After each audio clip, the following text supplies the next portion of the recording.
Hello दोस्तों, राधे राधे। आज मैं कुछ अपने मन के भाव आपके साथ शेयर करना चाहती हूँ। अगर आपको नहीं सुनाऊंगी तो मन में मेरे उथल पुथल रहेगी, इसलिए मैं आप सबको मन के भाव कुछ बताना चाहती हूँ कि अगर आप अपने बच्चों को रामायण जी पढ़ाओगे, सुनाओगे, खुद भी पढ़ोगे और दूसरों को सुनाओगे तो आपके बनते बिगड़े काम बन जाएंगे और सुख शांति घर में रहेगी। रामायण जी एक वो चीज़ है जो लोगों के लाखों के, करोड़ों के और अनगिनतों के काम बना सकती है। रामायण जी को एक किताब नहीं समझना चाहिए जो पड़ी पड़ी धूल खाती है।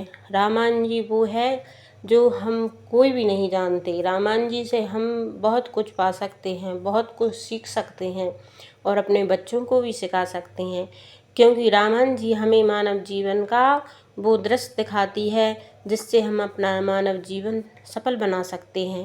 रामायण जी कहती है कि माता पिता की कैसे सेवा करनी चाहिए। रामायण जी बताती है कि एक भाई भाई को कैसे रहना चाहिए। रामायण जी हमको बताती है कि एक पतिव्रता स्त्री को अपने पति की सेवा और उसके साथ में कैसा व्यवहार करना चाहिए। रामायण जी हमको सिखाती है कि एक भाभी बहन, भाई और अपने रिश्ते नाते कैसे निभाने चाहिए। तो रामायण जी हमें बहुत कुछ देती है और इसके अलावा भी आप अपने बिगड़े हुए काम भी उससे बनवा सकते हैं।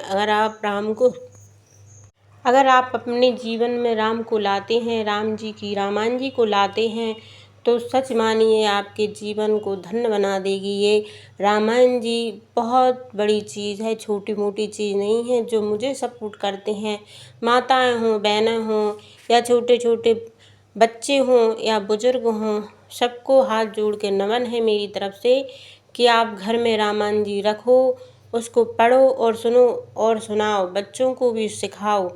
उनके जो चौपाइयाँ हैं वो कोई चौपाइयाँ नहीं हैं, अपने जीवन को दर्शाती हैं कि कैसे अपन को जीवन जीना चाहिए। आज अपनी समाज में बच्चों को संस्कार न मिलना ही उनको जीवन को खतरे में पहुंचाने जैसी स्थिति बन गई है, क्योंकि वो राम जी को नहीं जानते, उनके माता पिता को नहीं जानते, वो ये नहीं जानते कि कैसे अपन को जीवन जीने चाहिए।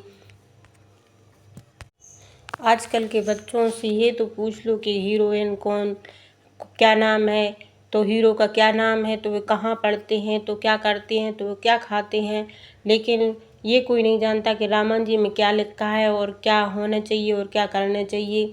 अपने जीवन को खुद बर्बाद कर रहे हैं। मेरा जो भाव था मैंने आप सबको बता दिया। मैं तो यही कहूँगी कि खुद भी रामायण जी पढ़ो और दूसरों को भी पढ़ाओ और अपने बच्चों को भी पढ़ाओ।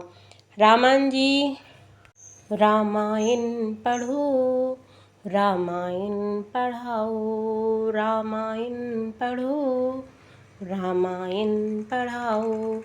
तुम अपने बच्चों को संस्कारी बनाओ, तुम अपने बच्चों को संस्कारी बनाओ। रामायण पढ़ो, रामायण पढ़ाओ, रामायण पढ़ो, रामायण पढ़ाओ।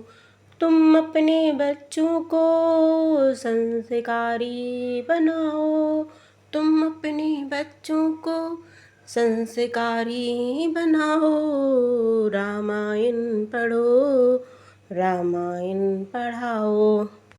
अगर आप रामायण जी को पढ़ते हो तो वहाँ भूत पिशाच निकट नहीं आते हैं। रामायण जी को जो पढ़ता है वहाँ हनुमान जी की फेरी सदा रहती है, इसलिए उनके यहाँ परेशानी कभी नहीं आती। भूत पिशाच तो दूर की बात है, दूर ही रहते हैं, वहाँ परेशानी आती ही नहीं है, और आती है तो उनमें सहन करने की इतनी क्षमता भगवान दे देते हैं कि वो व्यक्ति कष्ट को सहन कर लेता है, उसका विवेक जागृत हो जाता है, उसकी बुद्धि काम करने लगती है कि कष्ट के समय पे अपन को क्या करना चाहिए।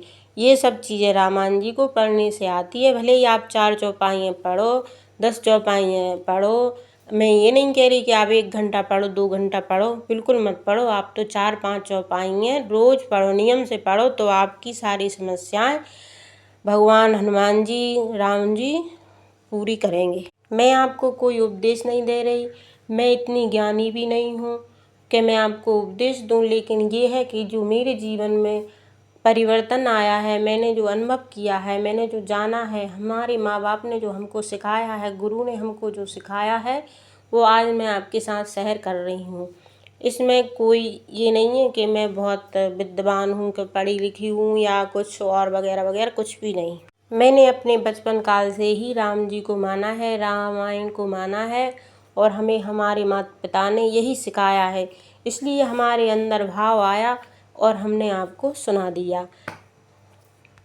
हमारी माताओं बहनों से हाथ जोड़ के निवेदन है कि किसी को कहीं जाने की ज़रूरत नहीं है। हमारी रामायण मैया में इतनी क्षमता है कि हमारे सारे बिगड़े काम बना सकती हैं। तो क्या करना है कि अगर राम जी से काम कराना है तो राम जी को संकल्प देके उनकी माला फेरो। 21 दिन का, 11 दिन का, 41 दिन का आप शुद्ध समय में उनका भजन कर सकती हैं, उनसे निवेदन कर सकती हैं, दीपक जला के उनकी पूजा करके, उनकी आराधना करके उनको मना सकती हैं, और तुम्हारे सारे काम घर बैठे ही बन सकते हैं, कहीं जाने की ज़रूरत नहीं है। और अगर हनुमान जी से आप काम बनवाना चाहती हैं तो उसी रामायण जी में से सुंदरकांड को निकालो और 41 दिन का, 21 दिन का, 11 दिन का, आप जैसा समय बना सको अपनी स्वेच्छा से शुद्ध समय में आप बना सकती हैं और हनुमान जी से आप कार्य करवा सकती हैं।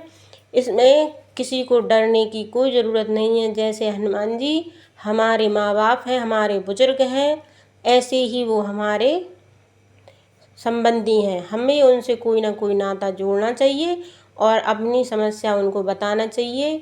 पूजा करो, मूर्ति की मत करो, तस्वीर ले आओ घर में, उनकी सेवा करो। तस्वीर को ही फूल, धूप, दीप जो भी करना है उनको सेवा के रूप में प्रसाद, सब चीज़ें दो।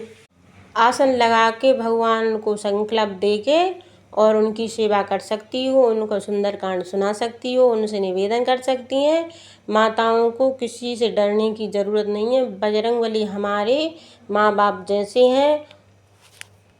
अगर आपने उनको सारी समस्या सुना दी और नियम से कोई टूटी मत करना बहनों, माताओं, किसी से डरने की ज़रूरत नहीं है। आप अपनी समस्या खुद सुलझा सकती हैं। हनुमान जी बड़े दयालु हैं और वे राम से बहुत प्रेम करते हैं, राम से बहुत प्रेम करते हैं। राम के लाने वे कुछ भी कर सकते हैं। आप उनको राम के नाम का सुनाओ, कीर्तन सुनाओ, सुंदरकांड सुनाओ और अपने सारे बिगड़े काम घर बैठे ही बना सकती हैं, कहीं जाने की ज़रूरत भी नहीं है। जय जय सीताराम।